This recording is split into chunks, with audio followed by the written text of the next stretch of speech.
Gracias por continuar en nuestra sintonía. Hoy nos acompaña en el estudio la doctora Sajixa Mariño, ella es otorrinolaringólogo. Un gusto recibirla, bienvenida.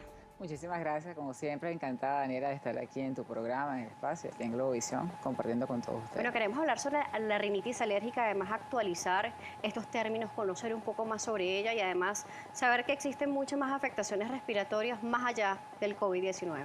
Sí, definitivamente en este momento todo es COVID. Sin embargo, siguen existiendo todas las enfermedades del tracto respiratorio. La rinitis alérgica es la más común de las enfermedades, rinitis, como estaban ustedes explicando ahorita un poco en los conceptos, es la inflamación de la mucosa que cubre todo lo que es la nariz y también los senos paranasales. Entonces, es una mayor cantidad de producción de moco, porque esa mucosa tiene glándulas que producen moco, es un crecimiento de las estructuras que están dentro de la nariz, que son los cornetes, por lo tanto hay una obstrucción nasal por el crecimiento de estas estructuras, que son las estructuras laterales, que se llenan de sangre y obstruyen todo el paso cuando reaccionan con un alergeno. Y la producción de moco en una persona normal adulta, lo he dicho varias veces aquí antes, puede ser de 1 litro y medio de moco diario. Sin embargo, una persona con una rinitis alérgica puede producir hasta 5 litros de moco. Si tiene asma asociado, que ya está comprometido la parte pulmonar, pueden ser incluso hasta 7 litros de moco. Esa cantidad de moco puede venir acompañada también de lagrimeo y de otras características, que lo que pasa es que cuando se quedan estancados, porque hay algún tipo de obstrucción, se sobreinfectan y vienen entonces las sinusitis, las neumonías y toda la gama de complicaciones que hay que prevenir. Claro, nos habla de que un adulto produce más o menos esa cantidad de mocos, entonces es normal la producción de mocos. Claro. Lo anormal es no producirlos, ¿no? Claro. La no producción de moco puede ser por cirugías muy agresivas previamente o por infecciones que se vean antes, pues ahora realmente no se ven, son síndromes de nariz vacía, que la nariz es reseca. ¿Cuál es la función básica de la nariz? Son 4 funciones.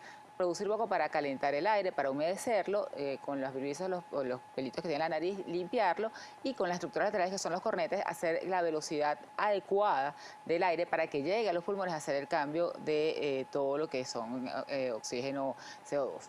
Cuando hay una cantidad de moco, todo eso se hace porque hay un líquido, que es una vía, ¿no? que lo facilita. Cuando hay una producción de moco mayor, se tiende a quedar estancado, entonces también es la cantidad de moco que pasa, inflama cuerdas vocales, se queda en las cavidades, produce pues la rinosinusitis y también como la misma mucosa está en la punta de la nariz, a la punta del último alvéolo, cuando hay una inflamación en la nariz, pues tenemos problemas de bronquio, el que no sea asmático puede hacer incluso bronquitis, neumonía o quedar como con las sibilancias, con los piticos que se oyen, y es sumamente importante. ¿Por qué más en estos momentos? Porque obviamente pues estamos en una pandemia y crece el pico, estamos viendo pues en este mismo programa en nuestro país la dificultad que tenemos para la vacunación. Entonces, una persona con una rinitis alérgica puede pasar como que si tuviera una infección por COVID.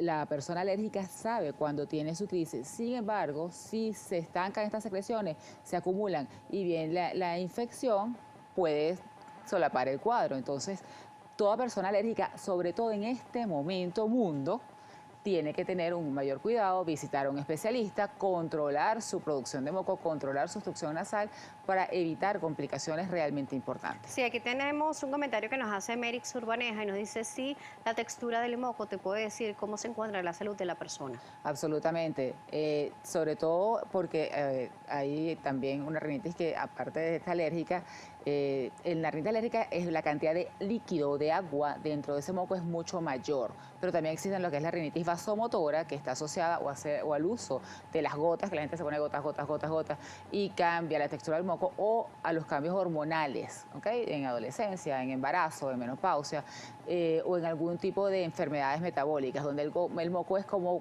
pega zapatero. Entonces, porque cambia la estructura del moco. Definitivamente, al uno evaluar al paciente y ver, sobre todo el especialista, el otorrino, que lo ve con el endoscopio, ve la mucosa y ve la calidad del moco, sabemos cuál es, nos da una orientación a qué es lo que está sufriendo el paciente. Claro, nos dice que en este momento mundo es importante el control necesario, porque puede pasar también por enmascarar lo que podría ser algunos síntomas. Las personas alérgicas saben más o menos cuáles son sus cuadros, pero siempre puede pasar desapercibido.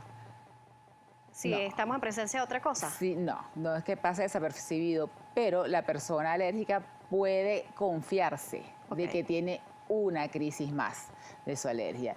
Y en el momento, si es un COVID leve, la persona no va a estar afectada, pero el alrededor va a Claro. ser un punto de contagio. Entonces, una persona con rinitis alérgica tiene que tener un control, sobre todo en este momento mundo, asistir al especialista, recurrir a todas las cosas que en la actualidad existen para controlar esta rinitis alérgica, sobre todo por eso, porque si pasa por una enfermedad leve, moderada, donde no va a tener mayor afectación que lo que es su día a día, pero puede tener una persona al lado que puede fallecer porque él es el portador. Claro, además tenemos momentos del año donde las rinitis alérgicas están mucho más presentes, ¿no? Absolutamente, absolutamente. Por ejemplo, en Caracas, cuando el Ávila está bellísimo, rojo, hermoso, pues estamos peor.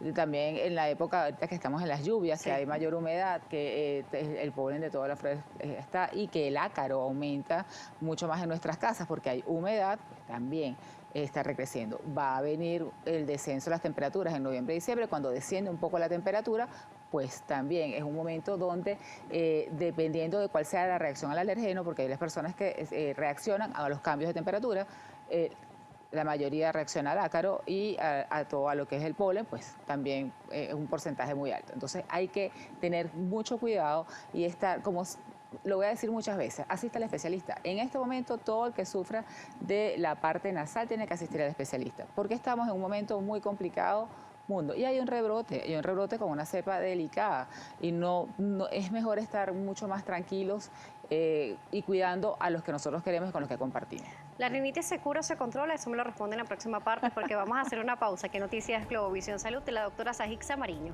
Otorrinolaringólogo nos seguirá acompañando en la próxima parte. Además, veremos las soluciones para este tipo de pacientes. A la pausa, volvemos.